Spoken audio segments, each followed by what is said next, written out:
Hi, I'm Eileen Holman, the developer of Dye-Lishus cotton, and I'm introducing 6 new fabrics today. They are using the Dye-Lishus cotton, and it's a stitched shibori fabric. So the fabric is going to look like this when you get it. You will draw up the stitchers and dye it and then get something like this. This is just my small sample, so these are scarf length. So this one is a diagonal. This one I'm calling sandbox because it's got these little boxes here that as you draw it up, you can put a garbanzo bean or a bead or something in there, and then after you've gathered it all and tied it, you can go back and tie around the beads or the garbanzo beans to get some little extra playing done in there. These fabrics that I've just shown you are on the semi-solid Dye-Lishus cotton. This one is on the striped fabric. So these are the stripes that are woven in, and these are the stripes that you will dye with this shibori technique.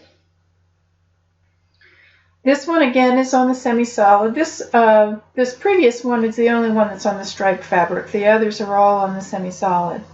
So this is kind of a random pattern. You can't really see a pattern in it, and when you draw it up, you get something like this. And that one I'm calling Ripple.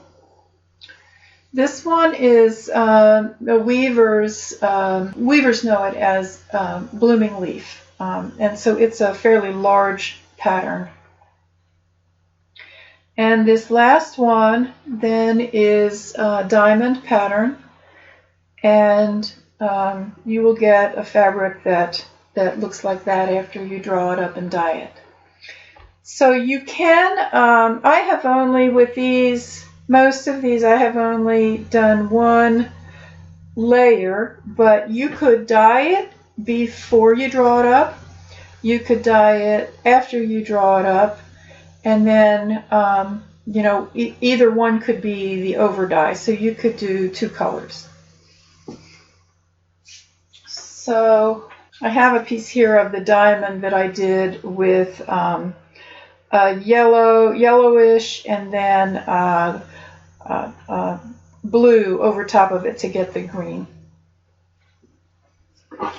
So I'm going to put these aside, and I'm going to show you how I draw these up. So this is a 54-inch long piece of fabric, and I'm going to just pick out the stitching threads one by one, pull them out,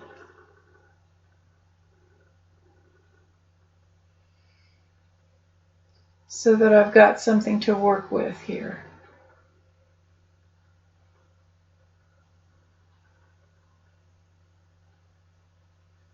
So with the stitchers in this direction, you don't have so many of them. If I had them, they're at about 1/4 of an inch apart. So if I had them in the other direction, you would be tying a lot of threads.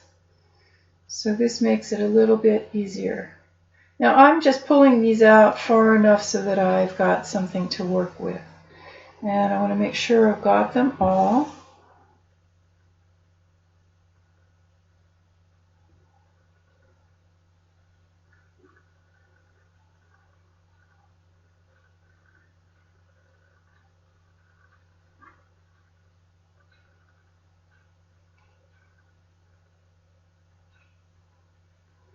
Okay, now what I do is I tie them in pairs.